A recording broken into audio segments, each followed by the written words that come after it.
Hello, everybody. It's quite early in the morning, so sorry if I sound weird. We're going to be doing some work, power, energy questions. And don't be as quiet and battery drained as I am, alright? You better be excited because today's class is an important concept and some questions you really need to think. So, for the first question, this is the paper, by the way. If you want to do it, please go ahead and do it yourself and then watch this video sort of as a mark scheme, okay? So, a mass m moves a vertical distance h in a uniform gravitational field. Initially, right, what are they telling us? This is a mass. It's moving only vertically, right? It's moving only vertically. And it gains gp, alright. The acceleration of free fall is g. Use the concept of work done to show that energy, right, the potential energy gained by the ball is equal to its mass into the acceleration of free fall into delta h. The concept of work done is the hint, right? Number one, we can say work done equals force into displacement. They expect you to write this down, okay? Now, what is force? When force is applied on a mass, a resultant force, it accelerates. So force equals, that's this formula. So when you use this formula here, we can express force as mass into acceleration. So let's rewrite this. Work done is equal to ma into d. If I didn't put the into, it would sound like mad. So it's just a funny thing by me. Anyway, that's irrelevant. Okay. Now, work done is equal to mg into d. Now, why a becomes g? Because this is acceleration, and the only acceleration here on this vertical plane that you experience is the acceleration of free fall, right? Acceleration due to gravity, 9.8. So, where a equals g. Lastly, the displacement of the ball is nothing but the change in height, right? Because it's moving vertically, no matter where the ball moves, let's say it moves like this, like this, like this, the displacement will always be just the change in vertical distance or height. So, and d equal delta h. So, work done is equal to mg delta h. Hence proved. So, this is what they want us to relate it to. Now, for the next question, we have a mass, okay, that is attached to a string which is wrapped around the wheel of a generator. So, visualize this, please. So, this is a generator, alright? I'm not the greatest at drawing, but there's a string around the generator, right? The string is here, and the wheel is, and the mass is here. The mass is initially held, I'm assuming, and it's later dropped. Now, when the mass falls, it does work, right? Some of that work is being transferred to useful work. That's why there's a whole circuit here, right? This resistor could be any appliance. It could be a light bulb, for example. So there is a resistor here. Now, the mass is held stationary above the floor. Sorry for drawing this. I just wanted to give you like a conceptual understanding of what's going on. Always try and have that in place. Now, there's a generator too that converts this mechanical movement into electricity, into current. So the mass is held stationary above the floor. When it's released, the mass initially accelerates, right? And then it falls at a steady speed and spins the wheel.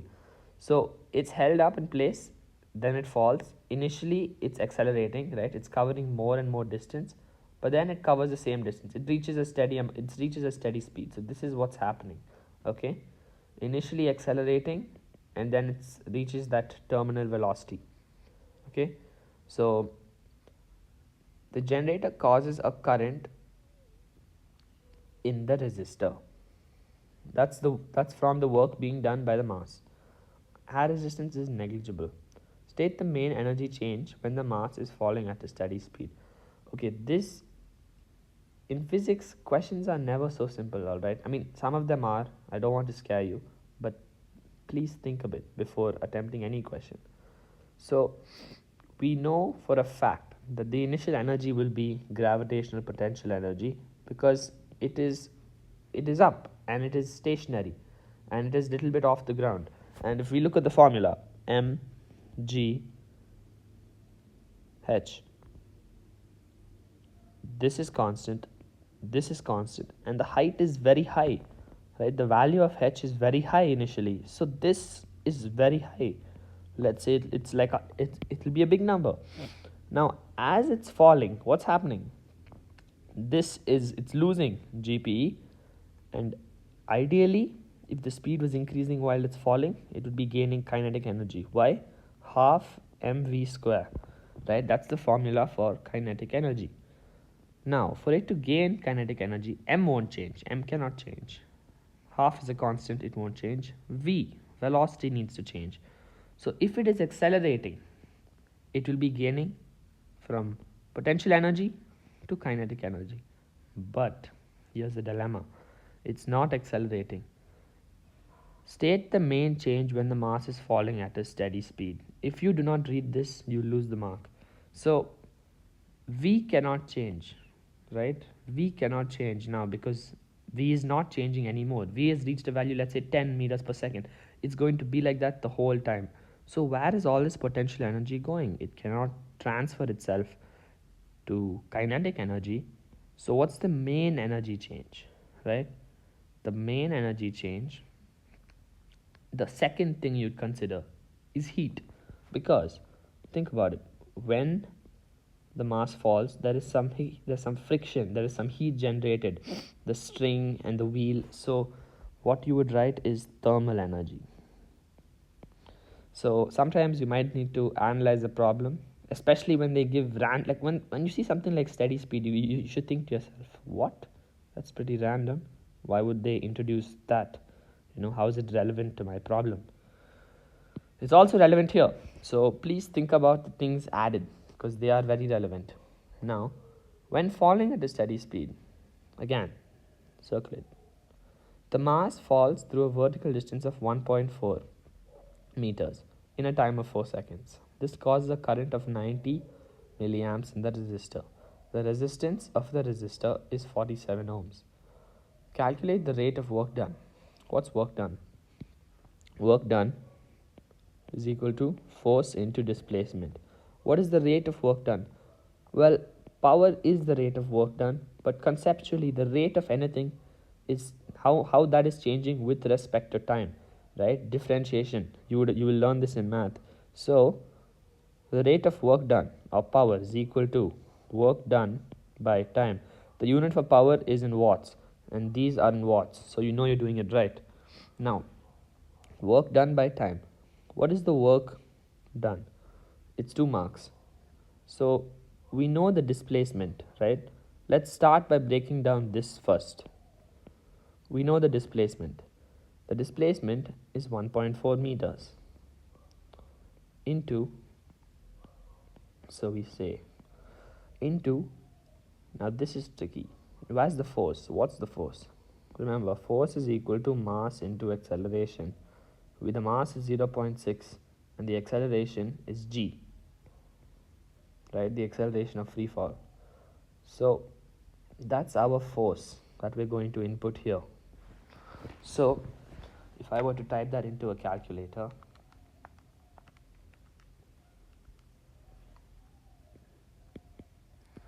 and this whole thing would be equal to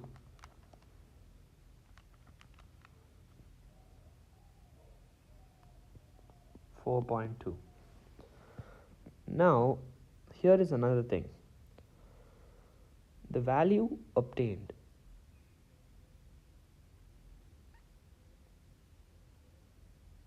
no, sorry, I think I made a mistake. Yeah, I divided instead of multiplying. So it's not 4.2, it's 8.2. So we get a value of 8.23.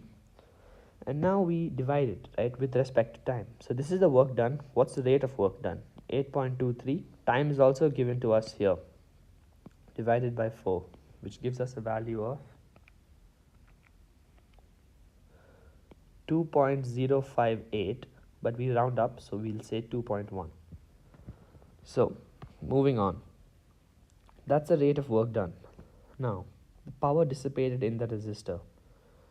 So P is equal to the square of the current into the resistance. The 2 marks are here for your ability to convert the current to a usable value. Now, the current is in 90 milliamps. This may not be necessary, but I'm going to, for the some students that may not recall this symbol or the symbols in general, I'm going to show you the units that you need to be familiar with. Okay? So, pico, 10 to the power minus 12.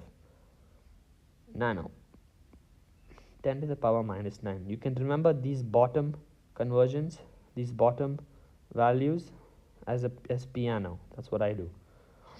Right? Now micro, 10 to the power minus 6. The symbol for the symbol for pico will be like this. Picoamps, right? 100 picoamps. If they say 100 picoamps, you're going to do 100 into 10 to the power minus 12 in your calculations. Unless the unit is in picoamps, the ending unit. Now, nano, micro, milli, 10 to the power minus 3. That's what we need to do. MA. The symbol for micro may sometimes be this, so be careful. Milli, kilo, 10 to the power 3. Mega, 10 to the power 6. Giga, 10 to the power 9. And tera, 10 to the power 12. These are in capitals, by the way, so be careful. Mega, giga. Okay. So, going back to our problem. Now, we'll take our value of power, of current. 90 into 10 to the power minus 3 whole squared into 47. So, 90 into 10 to the power minus 3 whole squared. 1 second. So, that gives us a value of 0.38 watts. So 0.38 watts is our answer. Now, this is interesting. This question, the efficiency of the generator. Sorry, I left out the marks, but it's 2 marks. Okay, this question is 2 marks. So, how do we calculate the efficiency? For starters, the efficiency of something is always how much you conceptually, right? The useful output it does divided by how much you've given it, the input. If it converts everything that you've given it into useful output, it's 100% efficient. But in reality, nothing is 100% efficient. Ideally, in most efficiency scenarios, the denominator is always higher than the numerator because you're giving it a lot more than what it's giving you, right? So, and nothing can be like 110% efficient. You can't produce more work from what has already been given to you. So, what would someone expect to do? 0 power efficiency, you can say efficiency equals P output by P input into 100, right? Which equals, what's the power input? Now, normally you would just put 2.1 in the denominator, but why? Think about it. This is the generator.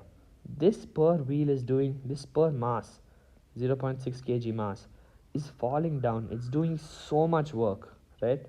It's doing so much work.